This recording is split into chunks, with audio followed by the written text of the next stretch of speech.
যে মেয়েটি শিক্ষিকাকে পদত্যাগপত্রে স্বাক্ষর করার জন্য হাত ধরে টানা হেচড়া করেছে, কিংবা যে ছেলেটা শিক্ষকের গায়ে হাত তুলেছে, আমি নিশ্চিত বাকি জীবনে তাদের আর পড়াশোনা হবে না। এমন অসভ্য আচরণ কোনোভাবেই কোনো সুস্থ মস্তিষ্কের মানুষ মেনে নিতে পারবে না। সৎ এবং যোগ্য শিক্ষকের অভাব এ সমাজে বরাবরই ছিল।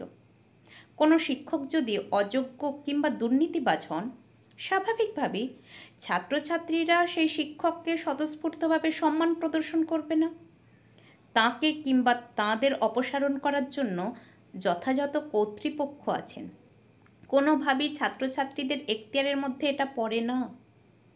শিক্ষকের প্রতি কিছু শিক্ষার্থীর উগ্র এবং উচ্ছৃঙ্খল আচরণ দেখা যাচ্ছে, যা অত্যন্ত কুরুচিপূর্ণ, যা যে কোনো অসভ্যতা বা বর্বরতাকেও হার মানাবে। শিক্ষার্থীদের কাছ থেকে শিক্ষকেরা এমন লাঞ্ছনা, অপমান এবং অসভ্য আচরণের শিকার হবে তা কল্পনারও বাইরে ছিল, যা দেখে বিশ্ববাসী হতবাক। বিশ্ববাসী নিন্দার ভাষা হারিয়ে ফেলেছে। যে দেশে শিক্ষকের মান সম্মান নেই, সেই দেশে শিক্ষার হার কতটা নিচে নেমেছে তা বলার আর অপেক্ষা রাখে না।